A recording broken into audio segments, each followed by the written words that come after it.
Some of you guys were asking how the AMSOIL heavy duty metal surface protectant, the spray that I used, sets up. Does it stay like nice and oily and stuff like fluid film does, or Blaster Surface Shield, or wool wax? And the answer to that is no, it doesn't. It's got a nice, really hard surface to it. It doesn't stay wet or any of that. It doesn't have a soupy feel to it. It looks exactly, it's got a nice solid hard shell to it. When you spray it, it doesn't attract a bunch of dust. It doesn't do any of that stuff. It just stays like has a nice sheen to it, but it's not soupy wet. Let's see here where I sprayed all this. See how it's nice and set up? It's not all soupy and attracting dust and dirt and everything else. So the metal spray from AMSOIL doesn't set up like the other oils do. It doesn't attract a bunch of stuff. It's got a nice shell to it that you can just real lightly scrape off, but there's still some there. It actually creates like a nice protectant, lightly shiny, lightly slick shell, almost like a wax film on everything, and it doesn't attract a bunch of crap underneath your truck. Here, let's see if I can back up some.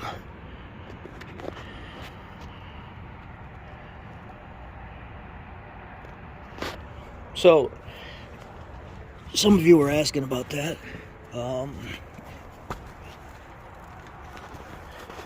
Let's see if I can get down here on top of the leaf spring. See, it's got this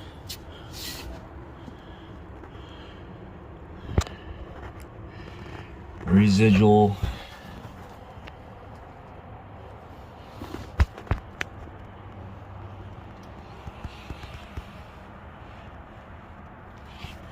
so it's almost like a lighter version of a rubberized undercoating, except it's not a rubberized undercoating, it's a wax style undercoating. Seems to be really solid, really good stuff. What we're doing here is, this is Virgin Royal Purple HPS Schaefer's 9000 with the Molly EP blended in. Then regular Schaefer's 9000 over here.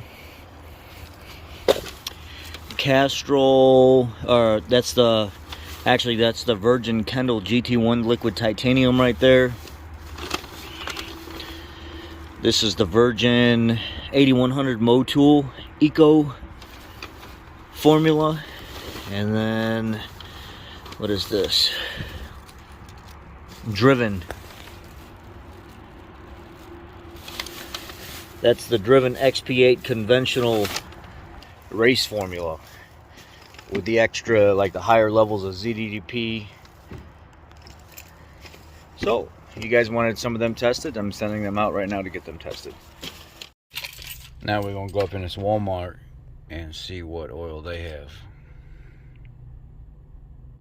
I got the O'Reilly full synthetic, the O'Reilly regular, O'Reilly full synthetic 5W30, the O'Reilly high mileage 5W30, and then the O'Reilly 5W30 Syntec stuff. Also in the bag next to it, I stopped at Advanced Auto Parts and I got the Fram 5W30 high mileage, Fram 5W30 full synthetic, and also Fram, what was the other one? One was, alright, so what it is a red bottle full synthetic, and then there high mileage, and then there's a gray bottle high mileage full synthetic, and then there is regular 5W30 full synthetic. So I don't know,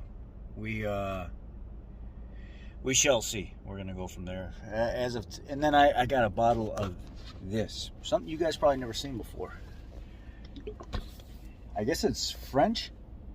It's called Total Quartz 9000 Energy Age Resistance Technology 5W30,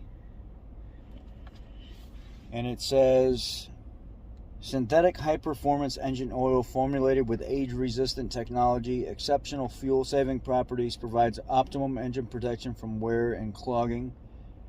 Recommended for all petrol and diesel engines, multi-valve, turbo, and or without catalytic converters.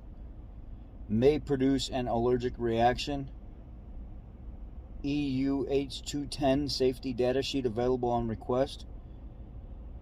And then it's got like these weird significations on the back, and then also here in this top section is BMW, Volkswagen, Mercedes-Benz, and then it says it's 92,000 Nanterre, France, or 562 Avenue du Parc des Lele. Total lubricant.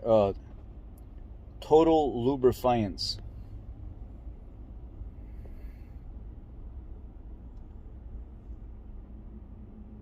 I don't know. I figured that might be interesting to test, so we're going to test that too. Well, we got the seat piece in for the Sierra. I don't know. I don't see, like, there's the wide part right there on the bottom, and then I think it's got this like gap. So I'm thinking that there's supposed to be a trim piece there that's not there. Okay, at least it works. I wonder if I could put a spacer in there and get that to stay, or pull it out. I don't know. Well, it's gonna have to be like that, I guess. I don't know for now. Let's see what the one on the passenger side looks like, if it looks like it's the same design. Yeah, it is the same design, but it's got like,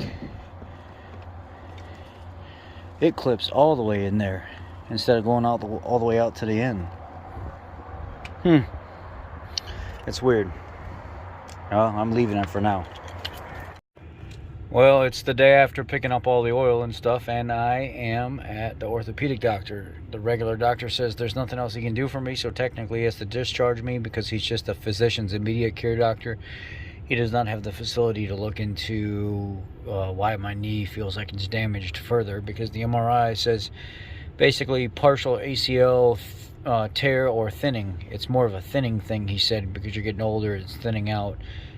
Joint gap is too large, arthritis buildup, patella tendon inflammation.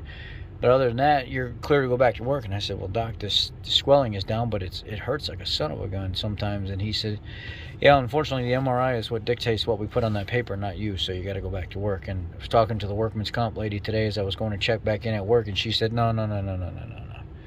Go see a orthopedic actual specialist. Go schedule it, get in right away. You're covered until you get everything checked out and taken care of from an actual specialist. So I stopped here at Barrington Orthopedic Specialist. They have a very, very good name, and I am now currently waiting on a 1 o'clock appointment. It's 12:21, so I can have the orthopedic doctor actually review the CD and the findings and everything and look over and do what he needs to do. So that is the update on the knee, the oil, and the Sierra for right now. Y'all be blessed.